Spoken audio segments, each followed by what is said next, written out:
बिस्मिल्लाहिर्रहमानिर्रहीम अस्सलाम वालेकुम। मैं हूं मुबशिर अहमद। तो स्टूडेंट्स, जैसा कि आपको पता है कि हमने एसी जनरेटर को डिटेल में पढ़ लिया था। पिछले लेक्चर में मैंने एसी और डीसी जनरेटर को डिटेल में पढ़ाया। तो आज एक छोटा सा आर्टिकल है जिसका नाम है back motor effect in generator. अब ये बैक मोटर इफेक्ट से क्या मुराद है, तो आइए ज़रा इस चीज़ को समझते हैं। बड़े बच्चों को ये टॉपिक समझने में थोड़ी सी मुश्किल होती है, तो मैं कोशिश करूंगा इसको बिल्कुल सादा लफ्ज़ों में आपको समझाऊं, क्योंकि बुक में आपकी सिर्फ थ्योरी लिखी हुई है। तो मैं आज इसको थोड़ा सा आसान करने की कोशिश करूंगा। तो आइए शुरू करते हैं आज का लेक्चर। तो जी बच्चे, back motor effect in generator. सबसे पहले तो MCQs आप याद रखेंगे, ये उसी तरह काम करेगा जिस तरह लेंज लॉ काम करता है, यानी कि ओपोज करेगा। अच्छा, सबसे पहले तो बैक का मतलब समझें। बैक का मतलब है ओपोज, मुखालफत करना। इधर बैक का मतलब ओपोज है। अच्छा, एक है मोटर इफेक्ट, एक है जनरेटर इफेक्ट। अगर मैं मोटर इफेक्ट की बात करूं तो इसका मतलब है कि मोटर इफेक्ट की वजह से आपकी कॉइल घूमना चाह रही है एंटी क्लॉकवाइज, और जनरेटर इफेक्ट की वजह से वो घूमना चाह रही है क्लॉकवाइज। अच्छा, आप देखें मोटर इफेक्ट इस कॉइल को, ये चीज़ हमने पिछले लेक्चर में डिटेल में देखी। ये देखें, वही जनरेटर की एक कॉइल है जिसको आप आर्मेचर कॉइल कहते हैं, ABCD, ठीक है। इसमें करंट डाउनवर्ड है, इसमें करंट अपवर्ड है। अब ये करंट डाउनवर्ड और अपवर्ड कैसे आया बेटा, इसके लिए आपको पिछला लेक्चर देखना पड़ेगा, AC जनरेटर।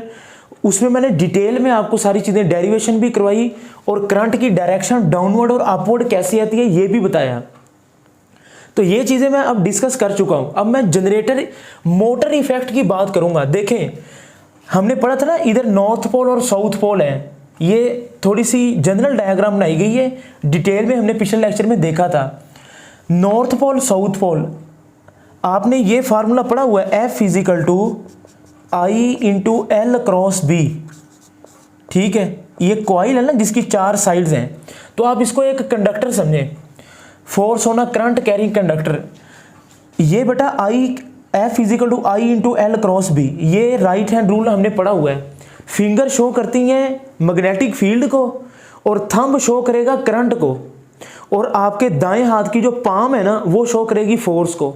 तो जरा देखें, AB साइड पे फोर्स क्या आएगी, ये नीचे को नहीं है, ये असल में बाहर को है, हवा में, यानी कि finger of your right hand magnetic field की डायरेक्शन में, जो कि नॉर्थ पोल से साउथ पोल है।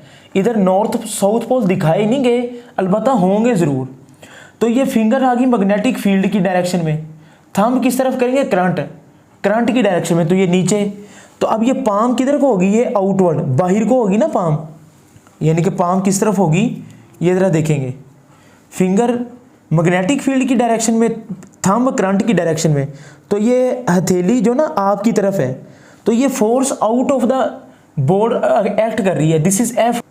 तो AB साइड पे फोर्स आ गई आउटवर्ड। अब आ जाए जी CD साइड पे, तो अब देखें, फिंगर आप करेंगे मैग्नेटिक फील्ड की डायरेक्शन में और थंब होगा अपवर्ड, और फोर्स होगी इनवर्ड, यानी कि ये देखें इस तरफ, ऐसे है ना, तो ये फोर्स अंदर की तरफ है। कहने का मतलब ये है कि ये F1 फोर्स कॉइल को अंदर की तरफ खींच रही है और F2 कॉइल को बाहर की तरफ। तो ये कॉइल यूं नहीं घूमना शुरू कर देगी एंटी क्लॉकवाइज डायरेक्शन में, तो इसको हम कहेंगे मोटर इफेक्ट। अब ये मोटर इफेक्ट जनरेटर इफेक्ट को अपोज करेगा, यानी कि कॉइल घूमना चाह रही एंटी क्लॉकवाइज मोटर इफेक्ट की वजह से। बात समझ आ रही है? ये मोटर इफेक्ट किसकी वजह से होगा, लोड की वजह से। बच्चे देखें, मैं इसको थोड़ा सा सिंपल करता हूं। मिसाल के तौर पर आपके घर में ना जनरेटर लगा हुआ है, ठीक है, घर की लाइट चली गई है और आपने अपने घर की या बिजली चला दी जनरेटर के ऊपर। मिसाल के तौर पर अभी आपने जनरेटर ऑन ही किया है, ठीक है, सलफ मारा है, जनरेटर ऑन कर दिया है। अभी आपके घर के अंदर जो पंखे लाइटें सब बंद हैं। बात समझ आ रही?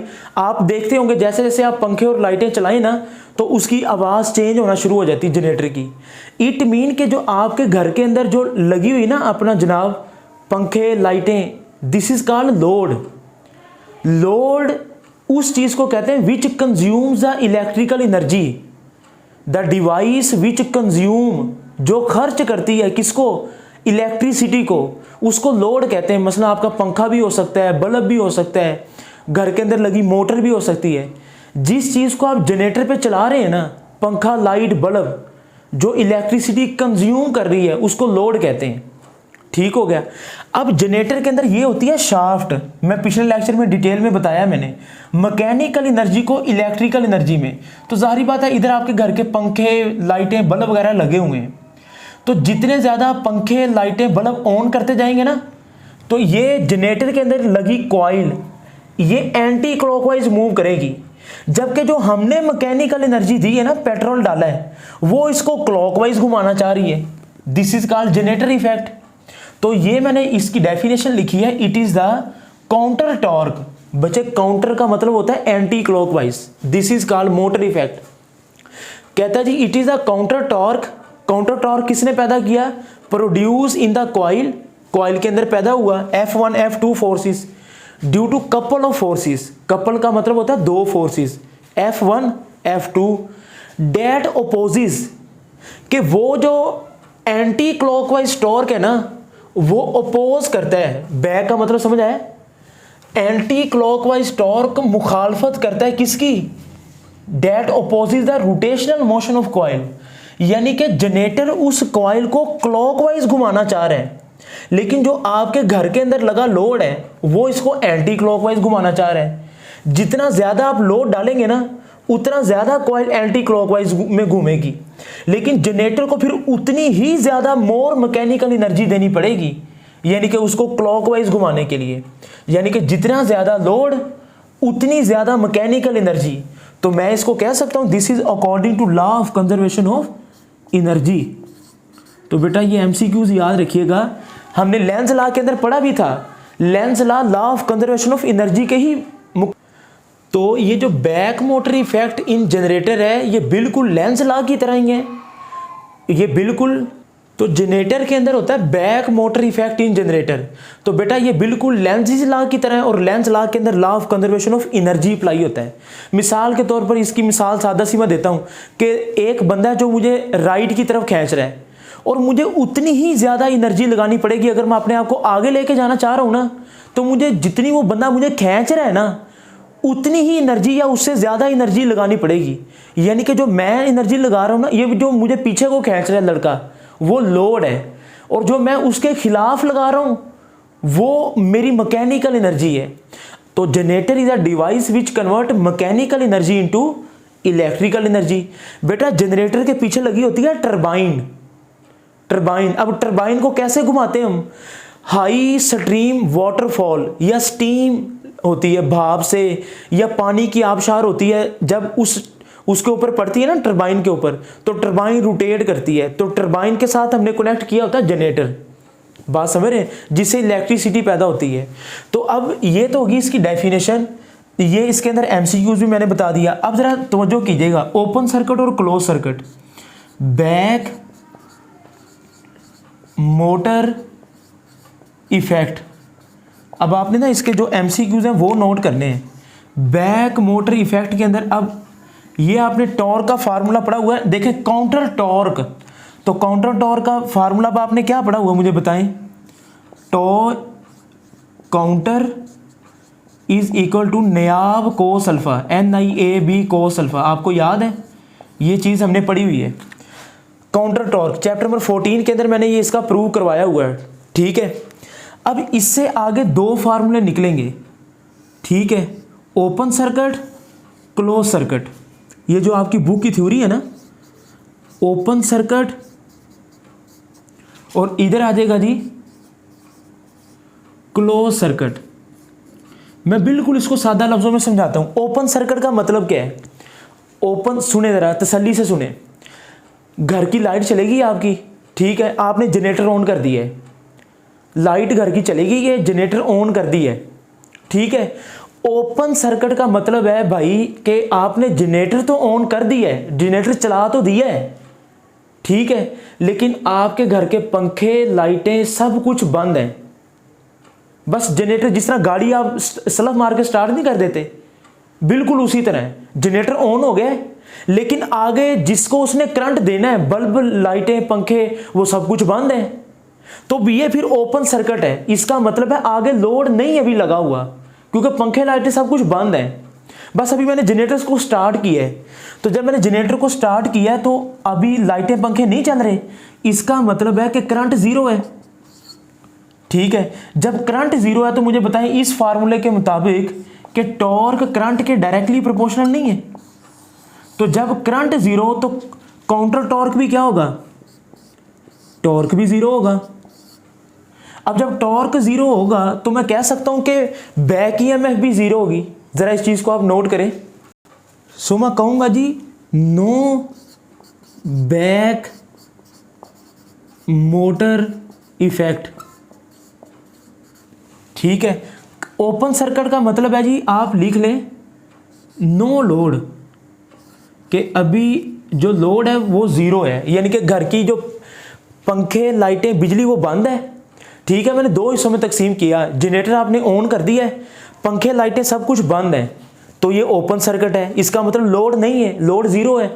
तो जब आगे कुछ चल ही नहीं रहा तो करंट ज़ीरो होगा। जब करंट ज़ीरो होगा तो according to this equation torque भी ज़ीरो। जब टॉर्क ज़ीरो तो नो बैक मोटर इफेक्ट, तो बैक मोटर इफेक्ट भी नहीं होगा, वो एंटी क्लॉकवाइज घूमेगी नहीं, क्योंकि आगे तो कुछ चल ही नहीं रहा। मैंने पंखे लाइटें तो सब कुछ बंद किया हुआ है, क्यों? क्योंकि सर्किट ओपन है। ओपन सर्किट से मुराद नो लोड। अच्छा, अभी इसी का उलट क्या आ जाएगा, उधर आ जाएगा। तो अब क्लोज सर्किट से क्या मुराद है, कि क्लोज सर्किट से मुराद है आप इधर लिखेंगे लोड इंक्रीजेस। अब देखें ना, जनरेटर चलाने का मकसद ये तो नहीं है कि पंखे लाइटें बंद ही कर दें। अब हम एक पंखा चलाया, दूसरा पंखा चलाया, लाइटें भी मैंने ऑन कर दी, तो अब लाइटें पंखे जब ऑन होगी ना, इसका मतलब मैंने लोड को इंक्रीज कर दिया। इसका मतलब अब मेरा सर्किट ओपन नहीं है, मेरा सर्किट क्लोज हो गया। इसका मतलब अब करंट ज़ीरो नहीं है, अब करंट भी इंक्रीज कर रहे हैं।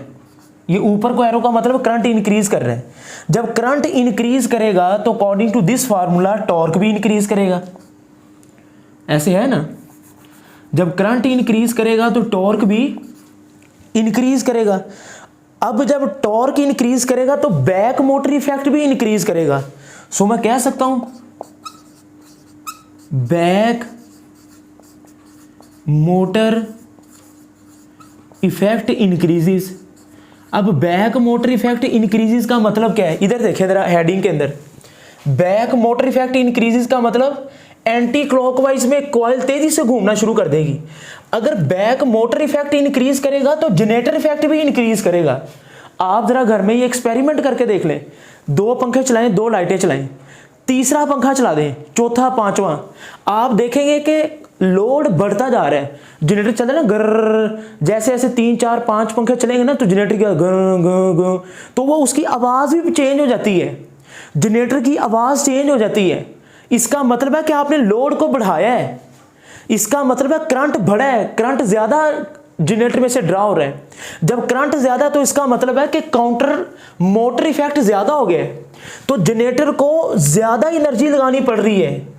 Law of conservation of energy, more mechanical energy is needed, क्योंकि आपने लोड बहुत बढ़ा दिया ना भाई। बात समझ आ रही है कि नहीं? तो ये मैंने बुक की थ्योरी को बड़ा आसान करके लिखा। ओपन सर्किट का मतलब है कि पंखे लाइटें बंद है, क्लोज सर्किट का मतलब है कि पंखे लाइटें ऑन हो गए। ज्यादा पंखे लाइटें आप चलाते जाएंगे, लोड बढ़ता जाएगा, जनरेटर में से करंट ज्यादा निकलेगा, करंट ज्यादा निकलेगा, टॉर्क ज्यादा पैदा होगा, मोटर इफेक्ट ज्यादा होगा। जितना मोटर इफेक्ट ज्यादा होगा, जनरेटर इफेक्ट भी ज्यादा करना पड़ेगा हमें। अब हम कैसे जनरेटर इफेक्ट ज्यादा करेंगे, जनरेटर को ज्यादा पावर देनी पड़ेगी। इसका मतलब है पेट्रोल ज्यादा खर्च होना शुरू हो जाएगा आपका। तो बेटा ये तो था आपका बैक मोटर इफेक्ट, ये बिल्कुल लेंस लॉ की तरह ही काम कर रहा है। तो आई होप कि ये थ्योरी का टॉपिक आपको इजी लगा होगा। अपना बहुत सा ख्याल रखें, कमेंट सेक्शन में फीडबैक ज़रूर दिया करें लेक्चर का, दोस्तों के साथ शेयर भी किया करें लेक्चर को। मुबशर अहमद को दें इजाज़त, अल्लाह हाफिज़।